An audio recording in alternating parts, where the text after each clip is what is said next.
नमस्ते बच्चों। कक्षा 9 विषय गणित और अपने प्रश्नावली 30 से स्टार्ट कर रहे हैं बहुपद। तो पहले देखते हैं कि बहुपद होते क्या हैं, बहुपद किसे कहते हैं। इसके समझोगे आप कि चर व अचर, चर और अचर। अचर तो क्या होता है कि जिनका मान निश्चित होते हैं, जैसे 1, 2, 4, 6। और चर जिनका मान नहीं निश्चित होता, x, y, z, t, p, q, r कुछ भी। तो बहुपद किसे कहते हैं? चर व अचरों के बीच में कोई भी संक्रिया लगे, योग की, व्याकलन की, गुणा की, तो उस प्रकार बने बीजीय व्यंजकों को क्या कहते हैं? बहुपद कहते हैं। और बहुपद, और दूसरा देखो कि बहुपद में क्या होता है कि जो चर की घात होती है, बहुपद में चर की घात, यानी कि घात का अर्थ है इसके ऊपर लिखी वाली संख्या होती है, वो एक पूर्ण संख्या होनी चाहिए। पूर्ण संख्या कि x की घात 0, x की घात 1, x की घात 2, कि 0 से स्टार्ट होकर 1, 2, 3 कुछ भी उसकी क्या होनी चाहिए? पूर्ण संख्या होनी चाहिए। वही किसकी श्रेणी में आती हैं? बहुपद की श्रेणी में आते हैं। यदि x की घात 1/2, y की घात 3/4 इस प्रकार लिखे होंगे तो ये वाली संख्याएं पूर्ण बहुपद में नहीं आती, यानी कि बहुपद में नहीं आती। तो बहुपद में क्या होनी चाहिए? उनकी घात क्या होनी चाहिए? एक पूर्ण संख्या होनी चाहिए।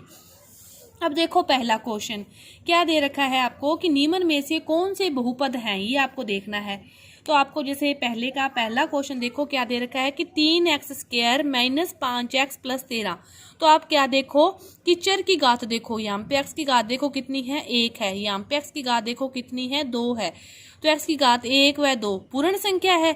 तो फिर ये वाला पहला जो है आपका क्या है? पूर्ण बहुपद है, बहुपद की श्रेणी में आता है।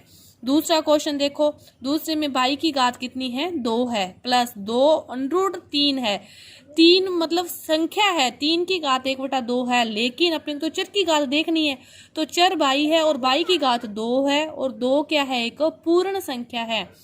आपको ये नहीं देखना, आपको ये देखना है, चर देखना है। तो y क्या है? एक y की घात 2 है, तो ये क्या है?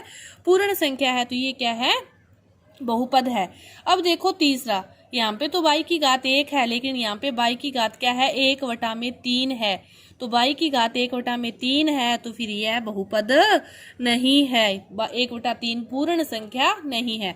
अब देखो 3 अकेला दिया है, तो अकेला दिया है तो उसके साथ आप कोई भी चर मान सकते हो। x की घात 0, y की घात 0, z की घात 0, क्योंकि किसी भी की घात 0 होती है, उसका मान कितना होता है? 1 होता है। तो 3 को 1 से गुना करोगे तो 3 ही आएगा। तो फिर ये भी क्या है? 0 क्या है? पूर्ण संख्या है। तो ये भी क्या है? बहुपद है। इसमें देखो √3 है, कोई बात नहीं, x की घात 1 है, ठीक है, लेकिन यहाँ पे √x है, यानी कि x की घात 1/2 है। तो फिर ये भी पूर्ण बहुपद नहीं है। x की घात 12, y की घात 3, तो t की घात 20, तो ये 12, 3, 20 तीनों ही क्या है? पूर्ण संख्याएं हैं। तो फिर ये क्या आएगा? बहुपद की श्रेणी में आएगा। तो ये क्या है? बहुपद है। इसके बाद देखो दूसरा क्वेश्चन। दूसरे क्वेश्चन में आपको गुणांक लिखने हैं। तो गुणांक क्या होते हैं?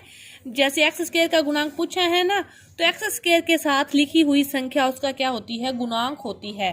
x² के साथ लिखी हुई संख्या उसका क्या होती है? गुणांक होती है। लेकिन चिन्ह आपको ध्यान में रखना है। तो इसमें x² का गुणांक कितना है? x² का गुणांक आपको कितना दिखाई दे रहा है? x² के साथ लिखा हुआ प्लस का 5। इसमें देखो x² का है ही नहीं, जब x² का स्टेप ही नहीं है तो इसमें x² का गुणांक फिर 0। जब स्टेप ही नहीं है तो x² का गुणांक 0।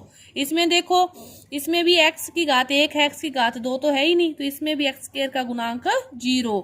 इसमें देखो x² ये रहा, तो इसके साथ क्या लिखा हुआ है? π/2। तो x² का गुणांक क्या हो गया? π/2। गुणांक क्या होता है? उसके साथ लिखी हुई संख्या। इसके बाद देखो तीसरा क्वेश्चन।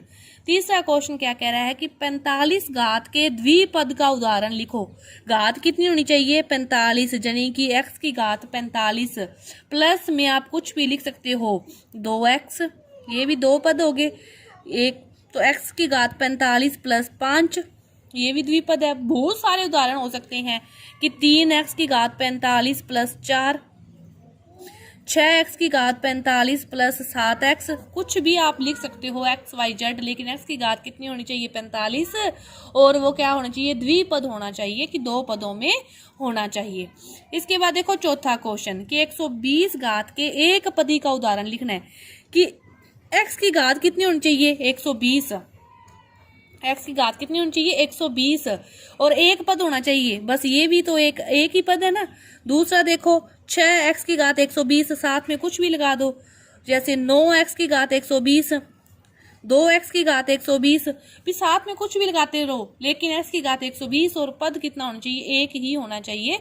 तो एक पदी का उदाहरण आप कुछ भी ले सकते हो। इसके बाद देखो 8 घात के त्रिपदी का उदाहरण लिखना है। अब घात कितनी होनी चाहिए 8, जरूरी नहीं है x लेना है, अब y भी ले सकते हो कि y की घात 8 प्लस 8y प्लस 9, 3 पदों में होना चाहिए ना, तो 3 पदों में कुछ भी, जैसे z की घात 3z की घात 8 प्लस 6z प्लस 7, तो ये भी त्रिपदी है।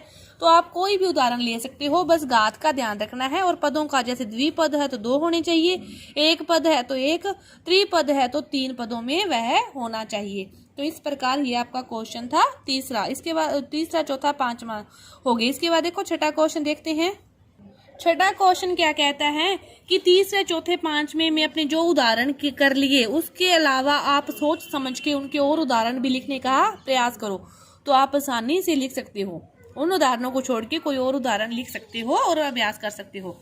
इसके बाद देखो सातवां क्वेश्चन क्या कहता है कि प्रत्येक बहुपद की घात लिखो। आपके पास बहुपद है, प्रत्येक बहुपद की क्या करो, घात लिखो। अब आपके पास जैसे है ये 12 माइनस 3x प्लस 2x की क्यूब, चर पद की हाईएस्ट घात, चर पद की हाईएस्ट पावर को ही उसकी पूरे बहुपद की घात कहते हैं। तो इसमें देखो, तो यहाँ पे x की घात 1 है और यहाँ पे x की घात 3 है, तो इस फिर बहुपद की घात कितनी होगी, 3 होगी। इस बहुपद की घात कितनी होगी, 3 होगी।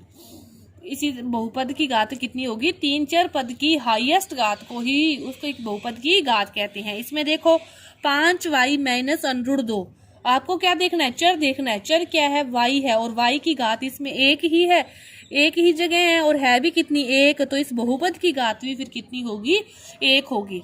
अब इसमें देखो 9 के साथ आप किसी की घात 0 लेके लिख सकते हो, x की घात 0, y की घात 0, z की घात 0, क्योंकि किसी की भी घात 0 का मान कितना होता है, 1 होता है। तो 9 को 1 से गुना करोगे 9 ही आएगा, मान में चेंज नहीं आना चाहिए।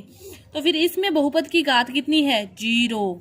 जब आपको सिंपल संख्या दे रखी हो तो उसमें बहुपद की घात आप कितनी मानोगे, 0 मानोगे, क्योंकि x की घात 0 का मान 1 होता है, तो इसमें बहुपद की घात फिर कितनी है, 0।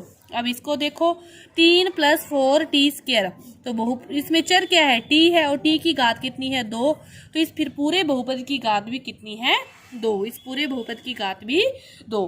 तो इस प्रश्नावली 3.1 में आपको बहुपदों के बारे में बताया गया, उनकी घातों के बारे में बताया गया।